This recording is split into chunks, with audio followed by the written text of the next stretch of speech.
was something I also wanted to discuss with you, and that's the whole concept of trauma bonding. We have now called it love. Maybe we had similar mom. We had a similar mom who was mean and everything, and then we could start talking about it, and it's like, oh, we're really similar.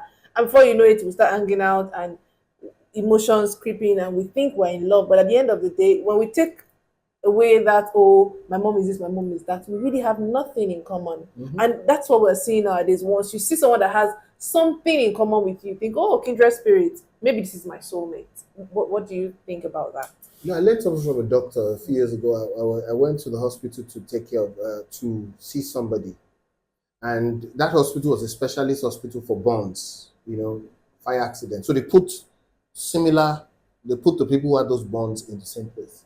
And many of them grew, because they're healthy, it's just that they have fire bonds, so they have to be there and all that. So they can talk, except they're in serious pain.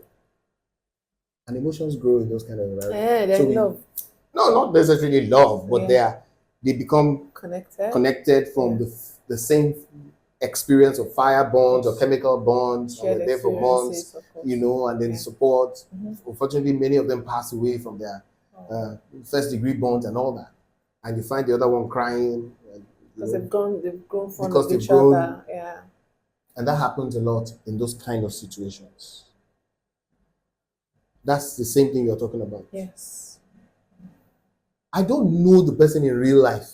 I know him in the hospital ward. It's circumstantial. So why do I want to base all my decisions of loving you when we are still both in the hospital ward?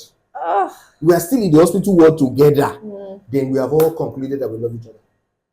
No, it doesn't work that way. I have to see you in the natural state, outside get healed from this, and now let me see you with your natural habitat. That. How do you relate with because people? You're sick. How do you deal with conflict? How do so many things? You're sick. A trauma is a sickness. It's a sickness. So when you have been treated, how do you respond? Who are you? Who are you? Really, apart from this? Yes. So people think sickness is only when it is in your body, in your mind, in your sense, in your mentality. You can be sick, or so we don't look at it that way. That wound is there psychologically. So we have a lot in common. So we have that thing in common. Then we are friends. You don't know that that thing that attracted you to him is what will destroy both of you. It's true. And then you start acting, in ways that, why do you act like that? Why do you act like this? You don't know that trauma is influencing you to act in certain ways. It's like someone that has a phobia. It's the same thing for maybe phobia for heights or phobia for travel or something like that. And then it says, oh, we met when we were all hiding in the bunkers. And we fell in love. Now we have to fly together. And you see that this person is unbearable. How do you deal with that? So you don't really know someone until you see them angry and you travel with them. Oh yes, you're going to see a lot. Yeah. When you and that's why relationships should be explored in ways that you can see the different dimensions that person exists in extreme emotional situation, in extreme pressure situation, in abundance, in challenges. As you explore, you see the person's reaction. That's the same that the person, and then the person's family, nuclear family situation. Yeah, go that one. Look at the way the person is there. One day I watched a particular lady fight with her brother.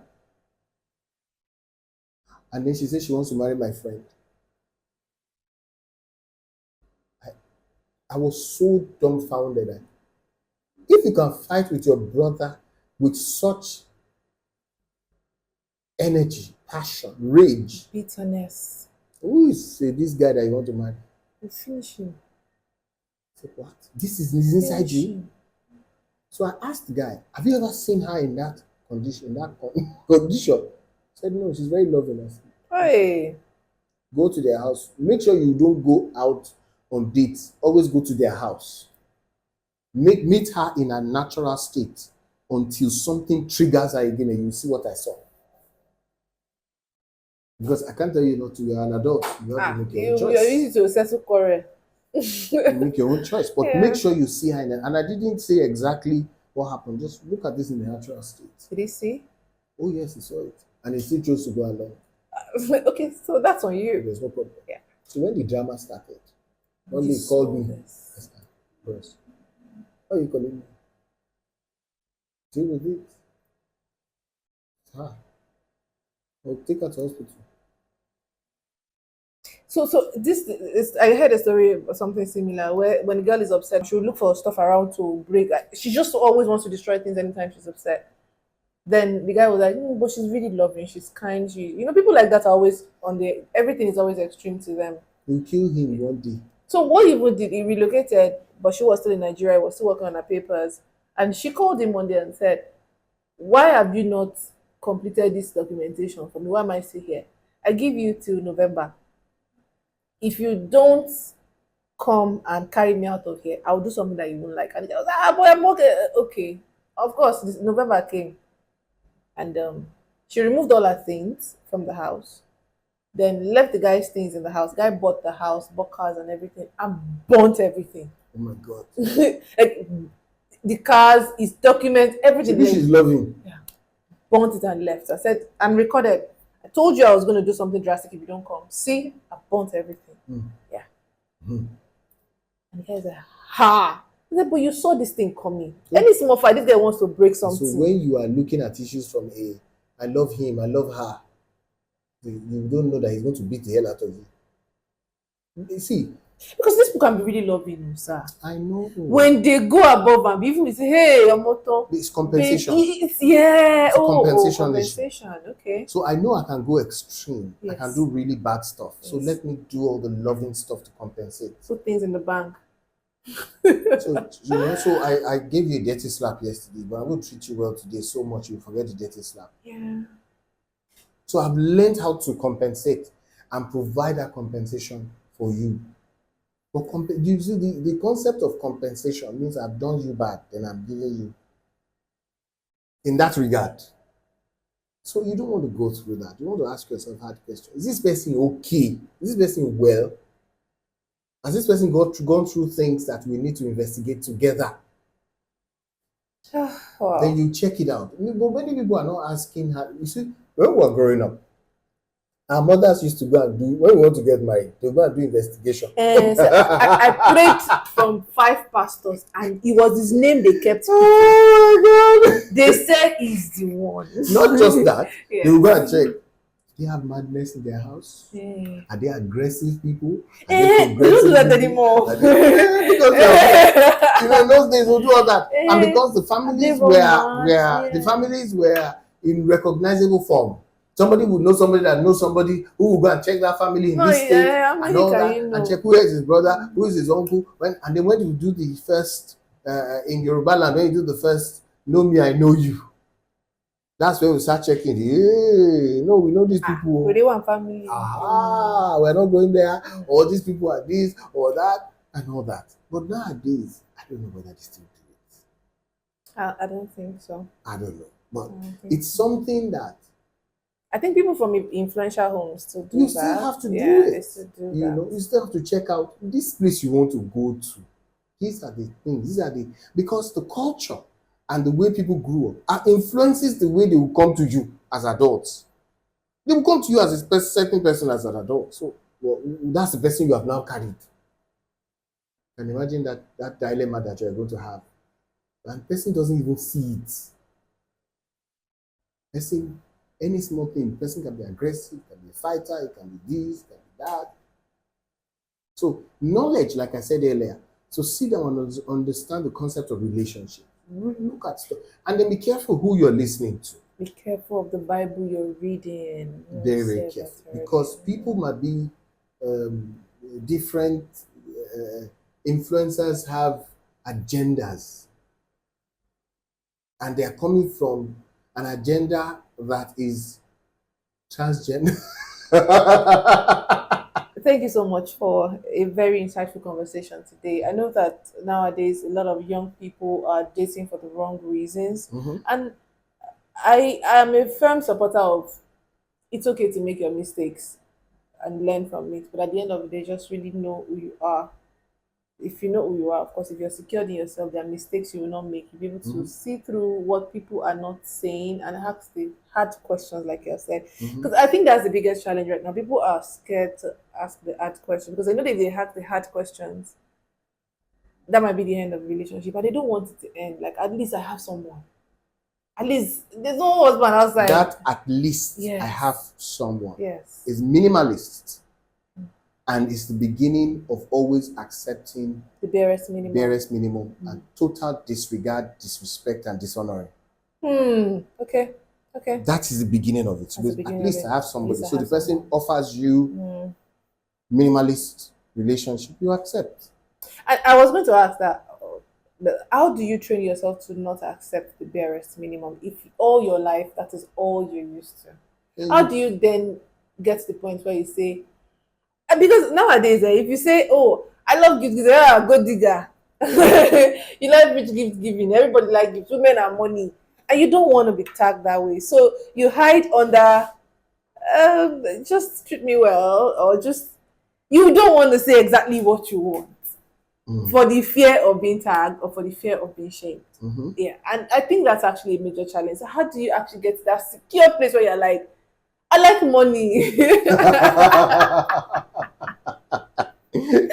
without the fear of being tagged, and hope that whoever it is you're telling it to will understand that, okay, I don't mind that you like money. Okay. Problem with that is, you see, when you there's something about a human being. If your objective was to marry me to get the money and to get the life, for the next 5 years or so, you will get it. And I will spoil you, you travel, you do everything, you buy the house, you do your. But now you are comfortable, you have everything you want in life. What next? There's something that is devoid, that is unavailable to you, which is that emotional connection. Because you are enjoying all the, Money. but you didn't want, so long as he gives me whatever he wants to do. But now you have gotten to the time in your life where you want companionship, affection, Can you want connection. both? Can you want both? You can want both. Can you have both? You can have both. But you have to understand the initial purpose that was set into that relationship. Because it affects the way you talk, how you engage, what you do, your priorities. Now, if you want both, you must ask yourself, are both my priorities? So, for example, let me give you an example. If when you were dating, he cancelled on an outing and offered you money and you accepted it, says, don't worry, on me. Don't worry, I'll just sort out the bill. Go and eat on me. Says, no, it's you I want. You and I eating that food together. I don't want the money. You see, you arranged. Well, when you say, oh, It's and you fine, call thank your you. girl, Yeah. oh, he Let's has go. dropped the money, let's go. What will he do the next time? He will call off another outing I sent and you send you the money. money. Then later, when it does not pile up, you're not complaining. It's not Why are you complaining? available. So it's not available. It's not available. It's available now. You He have will taught him. send you. Yeah. Exactly, you have taught him You have that. taught him that. So you see, that's why I said your priorities must then flip back to say, look, no, honey, I'm not saying, that's not the point. I don't even want a fantastic holiday. I just want us to be together. Even if it's not a fancy place, can we just go to a place where we are together? And he says, I don't really have time, but guess what? That rituals you asked me for, I'll get it for you when I'm coming. And you say, okay, you are excited. What happens? But you start, after a while, you start looking for that passion, that passionate love that you desire. If you thought you are going to get it from your children, after a while, when your child is 5, 6, 7, 6, Mommy, leave me alone now. I want to go and play with my friends. I don't want to play with you. I want to go and be with my friends. I want to play my game. Can I have my own time? They will start saying those things to you. You're now angry. You, this child, I live my life for you. Don't go there. You didn't ask you to. You made a choice. You made a choice. That's where the dilemma starts coming in. Now, that guy you want to go back to, he has gone. This He's is so still, important. he's still there. Oh, he's still your husband, though. Yes, he's gone. But he's gone. And it's so important. He sold himself to his work, to his society connections. He has social settlement. In fact, he has created systems to settle you. And it goes both ways, sir. Yeah, it can be any way. It can be that every time somebody says you want something and he says, "Oh, I can't do it now," or "I can't do it now, I can't afford it now," and you know you can afford it, and you say because you don't want to sound pushy, you say, it's fine, you don't have to. And she said, I don't really have to do much to impress her because really she's what's the word again? Low maintenance. When you're in a family system, Mm.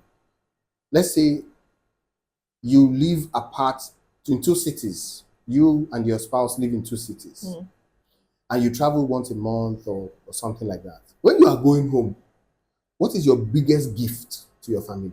See you, because when they see you, like, But it is your presence. Yeah. Never ever negotiate that. never. The moment you change your presence for the present, you are finished. So that The moment you exchange your presence for the present, you are finished.